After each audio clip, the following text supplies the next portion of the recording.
안녕하세요, 고담입니다. 안녕하십니까, 정크입니다. 반갑습니다. 자, 오늘은 나를 찾아줘를 해보도록 하겠습니다. 자, 영화 어떻게 보셨을까요? 전체적으로 이 작품의 이야기와 그다음에 주인공의 분노가 이제 이해가는 부분이 있어가지고 지루하진 않고 재미없었던 것 같지도 않았던 뭐 그런 느낌이 있습니다. 전체적으로 좀 몰입하기 쉬웠던 그런 감정선을 가지고 있는 영화라고 생각을 하고요. 다만 이제 앞서 좀 불편한 요소들이 있어요. 그러니까 뭔가 아동들에 대해서 이제 대하는 거에 대한 조금 폭력적인 부분들이 있어서 이런 게 전반적으로 보고 나서 기분 좋게 영화관을 나올 수 있는 그런 상황은 아니라 그런 게 조금 불편할 수 있다라는 생각을 하게 되고요. 내 입장에서 그리고 혹시나 모를 내 주변에 어떤 사람들에 대해서 생각해보게 되는 그런 영화라서 자기 주변을 돌아보게 되는 그런 묵직한 메시지가 있는 영화라고 생각했습니다. 저희가 극장에 나오자마자 계속 제가 계속 그랬잖아요. 그렇죠. 실제로 있으면 안 되는 일이니까. 그렇죠. 네, 근데 그걸 실제로 보니까 너무 참혹하고. 그래서 이제 좀 영화관에서 보시기 힘들어하시는 분도 분명히 계실 거라 좀 생각합니다. 영화 나를 찾아줘는 자칫 유괴 소재로 보이지만 아이를 잃어버린 정인의 시점에서 끝까지 포기하지 않고 아이를 찾아가는 한 가족의 이야기입니다. 2014년에 나온 동명의 영화 나를 찾아줘하고는 전혀 상관없는 이야기입니다. 여러분들 오해하지 않으셨으면 좋겠고요. 먼저 아이를 키우고 있는 입장인 이영애 배우라서 그런지 극중 정연이 가질 수 있는 슬픔을 잘 연기하면서 영화를 내내 끌고 가는 원동력이 되었던 것 같습니다. 영화가 예상 범위를 벗어나지는 않지만 긴장감이 끊임없이 유지됐던 것 같습니다. 영화를 관람하시고 답답함을 느끼셨다면 이 영화는 나름대로 성공한 게 아닐까 하는 생각이 들었던 작품이었습니다.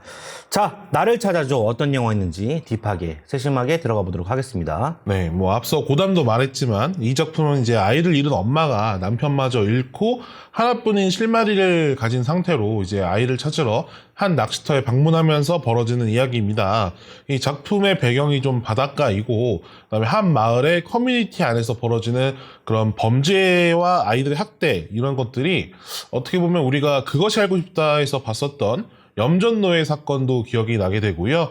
그리고 한편으로는 그 귀농했을 때 이제 그 귀농한 마을에서 이제 귀농한 사람들을 좀 배척하거나 아니면 괴롭히는 행위를 했던 사건들도 많이 기억이 나는 것 같아요. 이런 범죄 커뮤니티에 몸을 담은 이 유재명 배우를 필두로 해서 많은 그 주조연 배우들이 욕 한 바가지 진짜 하고 싶을 정도로 연기를 되게 잘 소화하고 있다고 생각을 하고요. 박해준 배우가 연기했던 남편분이 이제 사망하는 사건 같은 경우에는 우리나라 이제 현재 SNS 등에서 벌어지는 사건들을 되게 단편적으로 잘 담아낸 것이 아닌가 뭐 이런 생각을 좀 해보게 됐던 그런 부분이 있었습니다. 그리고 이런 배경과 사건에 던져진 이영애 배우의 모습은 괴는 조금 다르지만 우리가 친절한 금자씨에서 볼 수 있었던 그것과도 되게 유사했다고 생각하는데요. 결정적인 차이가 있다고 하면 금자씨는 이 아이를 이미 잃은 한 여자의 복수극이었고 나를 찾아줘는 이제 복수보다는 정말 그 자기 자식을 찾으려던 어머니의 그 절절 끓는 모정이 이 사건을 만나게 되면서 이 폭발한 거라고 볼 수 있게 되는 그런 케이스였거든요. 그리고 금자씨까지는 오히려 그 미모에 가려서 좀 반감되는 그녀의 그 연기력이 있었는데, 그러니까 그 연기력을 보기보다는 좀 외모를 많이 보게 되던 그런 시절이 있었다고 생각을 해요. 근데 이제 지금 어떻게 보면은 조금 그녀에게서 어머니라는 느낌도 많이 나고 세월이 조금 보이기 때문에 좀 더 이제 그 아까 고담도 얘기한 것처럼 실제 아이를 키우는 입장에서 더 리얼한 표현이 많이 나왔던 것 같은 그런 느낌이 있습니다. 그래서 감정선의 심도를 많이 더해줬던 그런 게 있었던 것 같고요. 그녀가 정말 어떤 심정으로 연기했는지는 제가 들어보지 않아서 알 수가 없지만 극 중에 정말 가슴 미어지는 포인트들을 너무나 이제 잘 살렸고 너무나 그런 부분이 많았기 때문에 배우도 고생했을 거라고 생각을 하고요. 스크린 너머로 관객들에게 잘 전달됐을 거라고 생각을 해봅니다. 일단 그 몰입과 공감을 위해서 만든 영화적 장치겠지만 아이들을 상대로 한 범죄이기 때문에 보면서 너무 가학적이다라는 생각이 되게 많이 들었어요. 그래서 좀 기분이 좋지는 않았거든요. 그러니까 뭐 나름 현장에서 영화 스태프분들이나 배우분들이 정말 신경을 많이 써주셨겠지만 아이들이 영화 촬영 후에 정말 그 스트레스를 엄청 받지는 않았을까, 그리고 그걸 어떻게 케어했을까 궁금했을 정도로 과격한 그리고 폭력적인 부분이 있었다고 좀 생각을 하고요. 그리고 이제 보여주고자 했던 장르는 스릴러지만 그 장르적인 그 쾌감은 좀 덜했다고 생각을 해요. 그러니까 긴장감이나 이런 건 유지가 잘 됐었지만 전반적으로 스토리가 너무 예측이 가능했고요. 나름 그리고 소소하게 어떤 포인트들 역시 너무나 이제 예측 가능한 선에서 마무리되면서 오히려 몇 가지는 차라리 설명을 하지 않고 비밀로 숨겨서 이제 진행했으면 어땠을까? 아니면은 그냥 이 정도 선에서 그냥 끝냈으면 좋았을 법한 그런 타이밍도 있었던 것 같아요. 그래서 그런 부분들은 좀 아쉬웠던 것 같고요. 그리고 이제 아까 이제 고담도 얘기했던 그 동명의 영화가 있잖아요. 그 영화를 생각하시고 되게 타이트하고 엄청 그 빡센 스릴러를 원하시는 분들한테는 조금 다른 류의 영화라고 좀 설명을 드리고 싶어요. 오히려 감정 소비가 되게 심하고요. 그리고 이제 사람에 따라서는 아까 제가 말한 대로 결말에 대해서 좀 호불호가 갈릴 수 있을 거라고 생각을 합니다. 당황하신 분들도 꽤 있을 거라고 생각을 하고요. 근데 이제 그런 그 단점들을 커버하고도 남을 것은 이 이영애 배우의 그 연기를 전반적으로 보는 게 좀 즐거웠던 부분도 있어요. 그래서 이제 이번 영화가 너무 어두웠기 때문에 좀 다른 연기 혹은 다른 스타일로 이영애 배우를 또 스크린에서 봤으면 좋겠다라는 생각을 좀 하게 되는 그런 영화였습니다. 네. 저는요, 일단 제 생각을 말하기 전에 대본을 쓰면서 이 나를 찾아줘의 댓글들을 확인해야 됐던 것 같아요. 혹시나 저와 비슷한 생각을 한 사람들인지 일단 먼저 검증을 받아야 될 것 같아가지고, 일단 제 생각과 비슷한 분들은 없었고요. 대부분 댓글의 반응은 뻔하다, 답답하다가 줄을 이뤘던 것 같습니다. 좀 안타까운데. 그 왓챠평이 별로 안 좋더라고요. 네, 엄청 안 좋더라고요.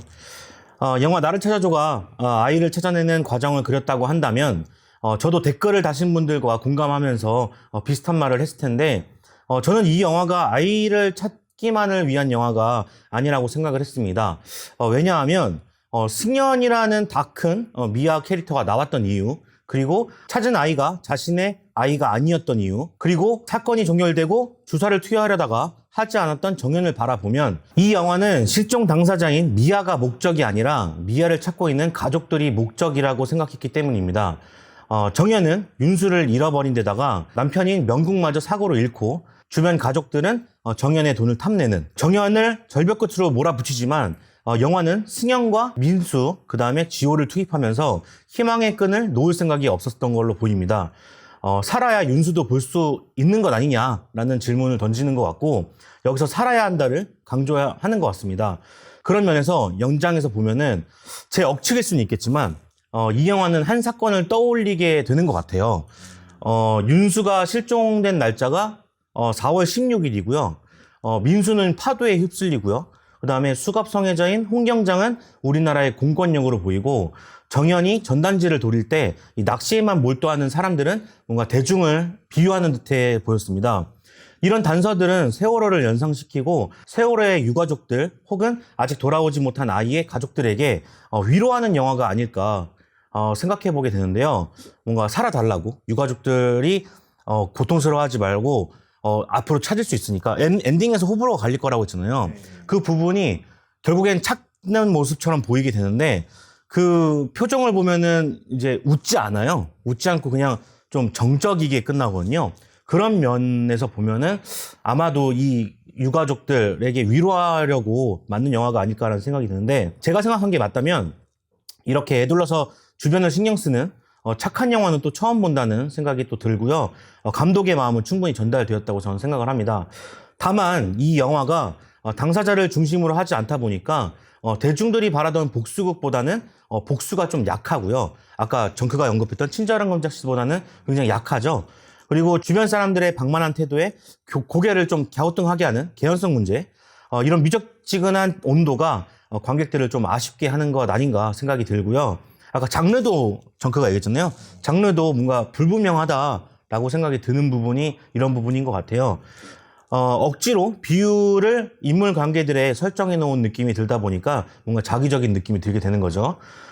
좀 더 메시지를 간결하게 하고 장르 영화로서 장치를 좀 더 만들어 놓았다면은 좋지 않았나 생각하는 좀 아쉬운 작품이었지만 저는 나름 우리 새벽에 봤는데도 불구하고 하나도 졸리지 않고 지루하지 않고 몰입감 있게 봤던 영화였습니다. 네. 뭐 그래도 전반적으로 그 많은 장소를 돌아다니는 건 아니지만 뭔가 그 때깔이라고 할까요? 이런 것도 되게 많이 신경 쓰는 게 느껴지더라고요. 나쁘지 않죠? 네, 조명이나 뭐 배경이나 디지털 시대지만 되게 필름 느낌이 나는 그런 그레인이 되게 인상 깊었던 뭐 그런 영화였어요. 저는 영화 보면서 사실 이끼가 생각났어요. 이끼도 어떻게 보면 그 아까 말한 시골 커뮤니티에서 벌어지는 그렇죠. 범죄인데, 그러니까 요즘 그런 시골 커뮤니티 자체가 정말 사람들이 많이 빠져나가다 보니까 그게 당위성이 되는 건 아니지만 그런 범죄율이 좀 올라가는 것 같기도 해요. 그러니까 그 사람들끼리 좀 더 꽁꽁 뭉치게 되는 그런 느낌? 저는 그렇게 생각해요. 이 시골 커뮤니티라는 사회가 사회적인 현상들이 집합되어 있는 곳이라고 생각해요. 그 시대를 살아왔고 그 시대를 버텨냈던 사람들이 갖고 있는 어떤 마인드, 그게 어떤 시골 커뮤니티에서 뭔가 그런 부분들이 비슷하게 맞아떨어져서 만약에 제 생각이 맞다면 이런 어떤 사회를 그런 작은 공간 안에 좀 이렇게 보이게 했던 게 아닌가. 그러니까 예전에는 그런 느낌이 있잖아요. 왜 저 집안에 밥숟가락 몇 개 있는지 다 알 알죠. 정도로 되게 그런 것들이 정이었던 시대였고, 그 다음에 어떻게 보면은 그 당시에는 외부인에 대해서 그렇게 배척적이진 않았거든요.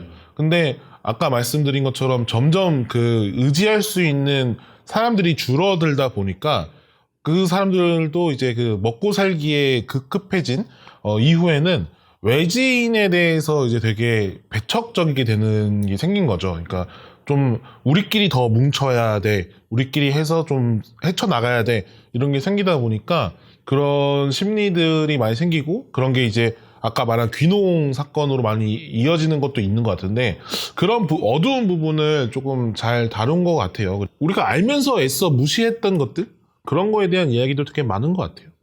모든 시골이 그렇다는 게 아닙니다. 그냥 네네네. 그런 습성을 어떤 영화적 장치로 활용했다라는 얘기죠. 저 시골 출신이에요. 네. 네. 시골 사람이에요. 그래서 되게 무섭잖아요. 네. 저는 진짜 그런 주변 사람들이 그 고통을, 이 영화를 통해서 조금, 저럴 수 있겠구나라는 생각이 되게 많이 들어가지고 좀 혼란스러웠어요. 그러니까 거기서 그런 대사 나오잖아요. 우리나라 사람들 남일에 별로 관심이 없어 라고 얘기하는데, 어떻게 보면은 그 이제 세월호 사건도 한참 이제 국민적인 이슈였을 때는 다들 슬퍼하고 같이 이제 그렇게 됐지만, 이제 시간이 어느 정도 흘렀고, 근데 이제 그게 엄청 오래 흐른 것도 아니에요. 그냥 몇 년 흐른 건데 벌써부터 이제 그 유가족들에 대해서 뭐 안 좋은 의견이나 아니면 그들이 어느 행사장이나 이런 데 나타났을 때 그렇게 관심을 예전보다 안 주시는 게 확실히 보이거든요. 시간이 좀 흘렀다고 해서 아픔이 조금 우리에게서 아픔이 줄어들었다고 해서 그분들의 아픔이 줄어드는 게 아닌데, 우리는 너무나 쉽게 이제 바라보게 되는 그런 경향도 있는 것 같고. 자, 나를 찾아줘. 감상평 듣고 별점 남기고 끝내보도록 하겠습니다. 그들의 범죄를 완성시켜주는 건 우리의 침묵이다. 2.8점 드립니다. 이끼 속으로 들어간 정연 꼭 살아나 주시길 3.2점 드리겠습니다. 살아주시길인데 살아나 주시길이라고 했네요. 꼭 살아주시길. 살아야 희망이 또 보이는 것 같습니다. 자, 오늘은 나를 찾아줘 해봤습니다. 내일은 삼촌 할 겁니다. 여러분 봐주셔서 감사하고요. 구독과 좋아요 부탁드리고요. 저희는 다음에 또 좋은 영화로 찾아뵙도록 하겠습니다. 저는 고담이고요. 정크였습니다. 그럼 안녕히 계세요.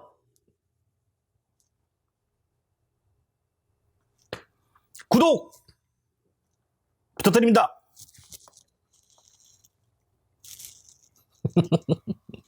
너 뭐 마시려고 그랬지? 맛있어요.